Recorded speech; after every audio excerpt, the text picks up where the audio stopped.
Welcome to this week's EMBN Show, where we've got loads of new bikes, Steve. We've got the new Merida and Mondraker bikes. I think we should start with the Merida.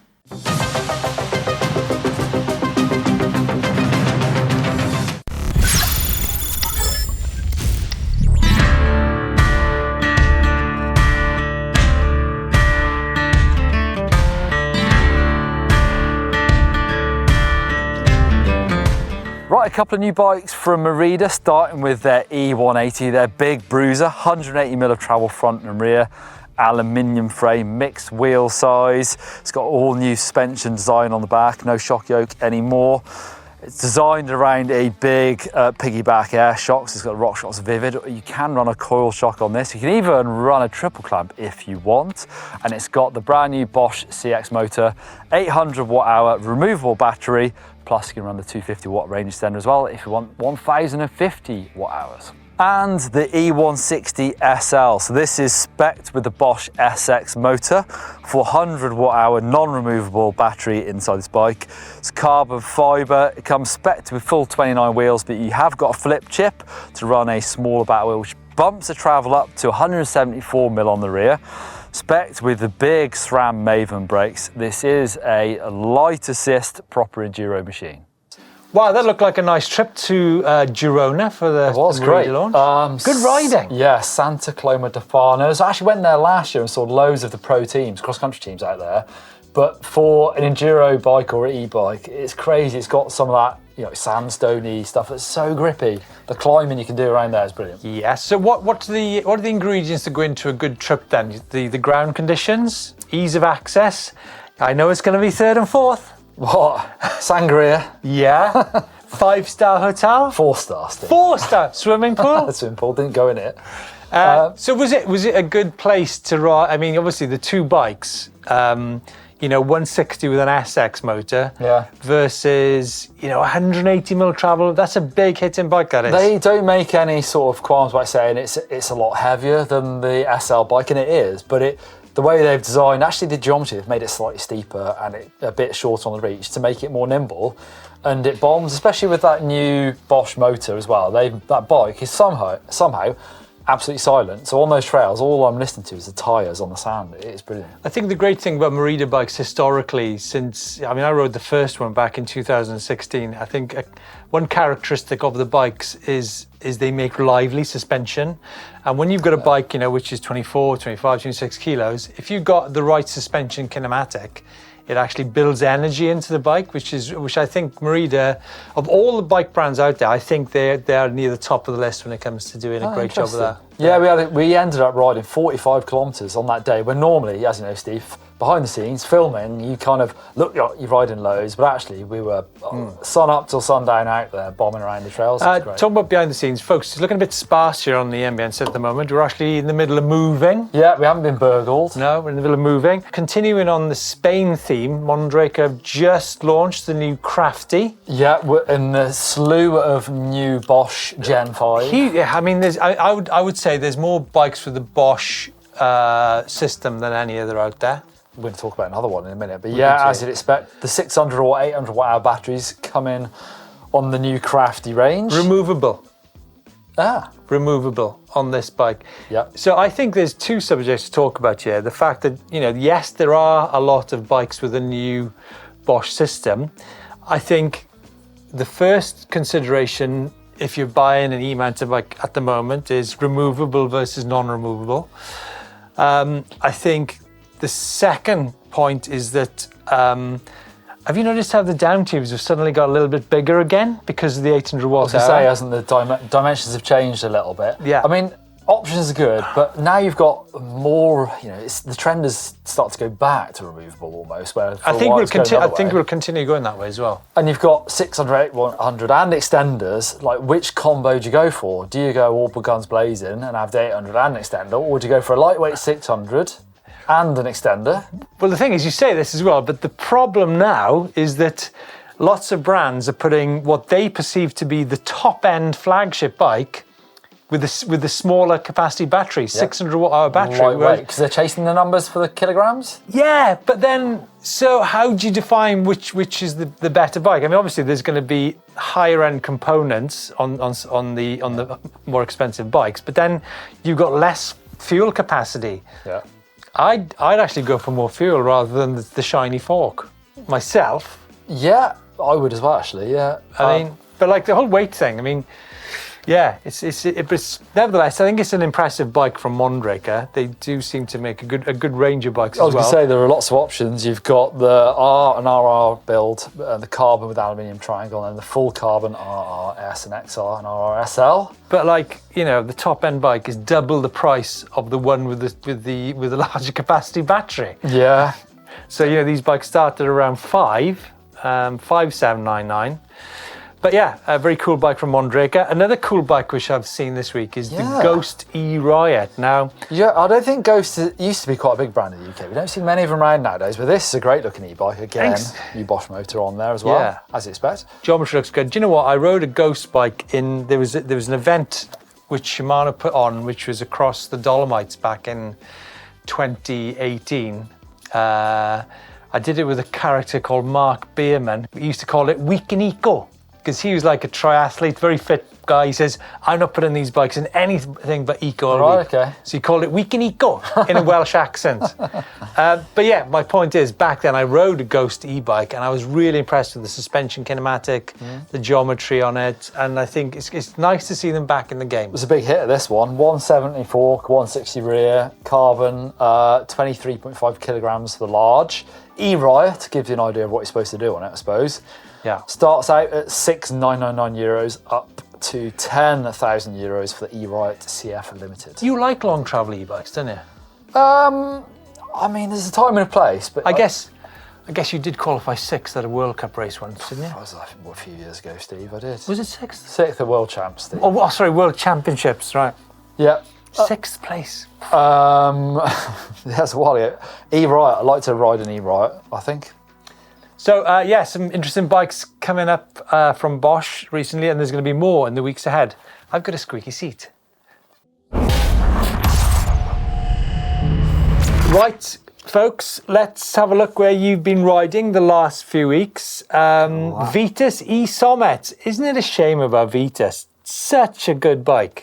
So I've seen somewhat a sort of return of nuke-proof. You can buy nuke-proof nowadays, but I've not seen anything for a Vitus, to be fair. This is actually Barry Moran up in Glencoe. Look at that, 530 in Glencoe. I bet that was... Glencoe's not going to be looking like that today. No, but when you get it like that, there's no better place to be, is there? Wow, Barry, that's some place to go. 5:30 a.m. in the morning.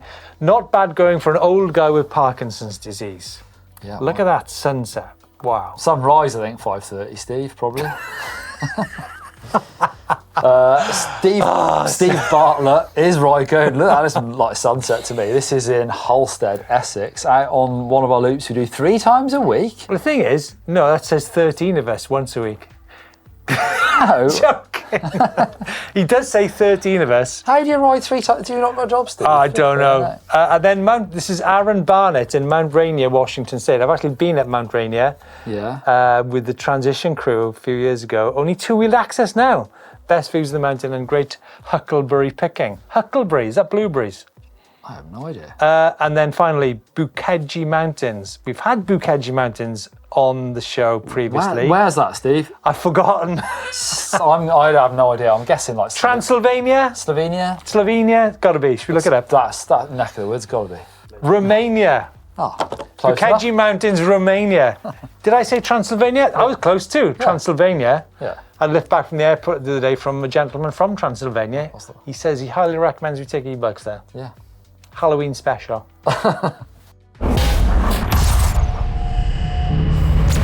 Right, into some feedback. First one from Father Time 209. I think some people are still on the fence, but do you agree with this? Belt drive e-bikes are the future. I'd love to see these on super light rigs. The combination of these two coming together make for a fantastic future in mountain biking. Steve, opinion MGU? Wow, it's I don't think there's room to. I think it's another piece in itself. And we were talking belt drive. the belt drive, obviously. Okay. Chain snap, forks break, frames break, everything breaks on E-man bikes. I think you still need to take a repairable part if you run a belt drive. Yeah. I love the kind of lack of maintenance. So having said that, I don't do maintenance anyway, so it's not going to make a difference. Yeah, it might to make me. a difference to you. My boy my 3-year-old has got a belt drive little bike. Really? And I've never cleaned that bike in its life, Right. and he rides it hard, and it's just worse. So I think to me is the experience you get going downhill with no derailleur, and the fact that it removes the worry from your head of catching derailleurs, and they're not cheap, are they really? And I think that's good. I think I'm not entirely sold on the unsprung mass side of Really? the store. I'm not. I thought that was the big deal with removing a cassette. I think it's more to do with where the weight is. Yeah. I think it's where the weight is, and it's the silence which a belt drive gives you. Like you mentioned about the Merida, you can actually hear the tyres. Yeah, it's nice. I really like that sensation. But all I hear, I've never ridden one, all I hear is about the efficiencies of chains are really, really efficient. But what you've got to take into account is the efficiency of the motor gearbox unit as well. So so basically like a Bosch motor, I think they're coming in at like 87% efficient. Like what was out in Bafang back in the summer. When you're looking at the efficiency of those motors coming off the assembly line, they're about 88% efficient. That's really interesting. I've never heard this. It'd be nice to rank motors by efficiency. We could do that. I mean, yeah, crack on. Next question here is I'll phrase it correctly. Thinking of buying an e-bike in the near future, 14, 17, 23 Ian asked. What are the best eMtb expos to attend in the UK? In the UK, I don't know, Steve. There are lots of people doing demos of e-bikes and shops doing demos. That's where I'd start. Forest Dean have got like a September bike festival, but I think the demos are the way ahead. Lots of brands. I think you've got to somehow, it's all a bit behind the scenes to try and get to book your slot on a bike, I think. But I'd actually highly recommend you go to, just head over to Italy, Riva del Garda Bike Festival. You've got Girona, Sea Otter Europe. You've got Rock d'Azur, which we were at recently.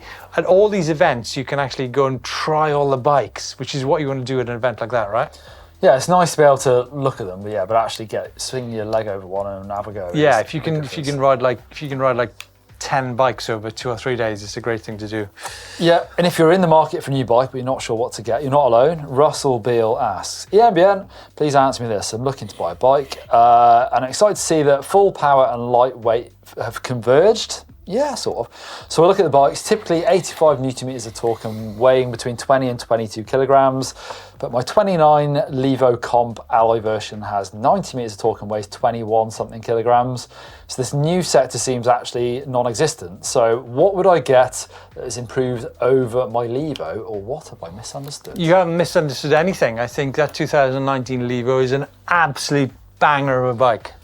29-inch wheels, 700 watt-hour battery, great motor, you can fix it, the geometry is great, it's a flying machine. It's when that bike came on the market, or when I rode that bike in 2018 in Croatia, the S-Works was 20.1 kilos for a 700 watt-hour full power E-man bike. That bike. So that bike is still totally relevant today. That was the benchmark they're all measured off. You could say it still is. Well, I would argue now that the brands are now measuring themselves off Amflow, but that's probably to be decided. To be decided. A fantastic bike. If you think about it though, if you go back to, and it's linked to what we've been discussing about removable versus non-removable batteries, the Rocky Mountain was 22 kilos or 23 kilos back in 2016-17 with 110 Newton meters. So, we're talking Amflow. Yeah. Rocky Mountain were there 8 years ago. That's a lot of Newton meters. And it was a non-removable battery, but that's the trend now. So you could argue, how far have we actually come? How far have we come, Don? Oh, Steve, the Amflow is very light. But we're not, talking about weights. It's actually, do you know what? Is it 7 years since me and you went to Spain for the launch of EMBN? Try and remove that from my memories. We're talking actually Gain Knowledge and Insight commented about batteries as well. What if you want to replace a non-removable battery? Is the bike trashed? Well, they are all removable to some extent. You just have to remove the motor and the wiring gubbins to do it. So lots to think about. Yep. Lots to think about. But yeah, do you know what? Thanks so much for some really interesting questions the last few weeks on the channel, because things are getting complicated with, you know, lighter bikes, lower powered bikes, mid-powered bikes, the Amflow bike.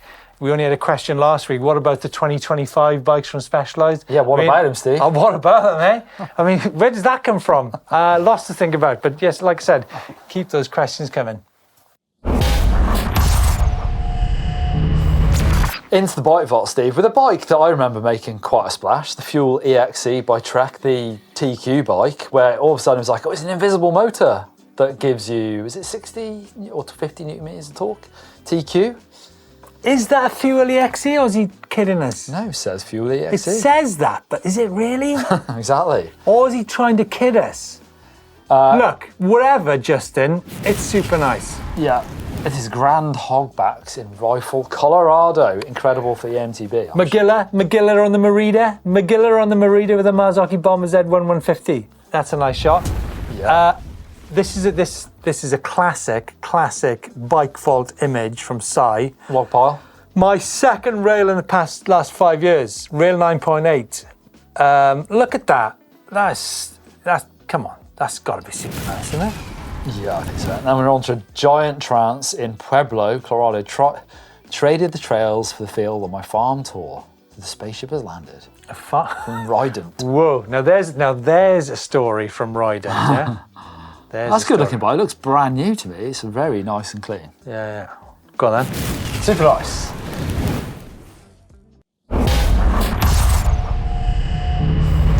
A few social bits. Catching up with Gas. Not seen Gas recently. Adrian Gugamos. I met this character. What a bike rider. What a bike rider. I can see that, Steve. He's throwing some dirt around. But he can ride motorcycles as well. Oh, really? Insane.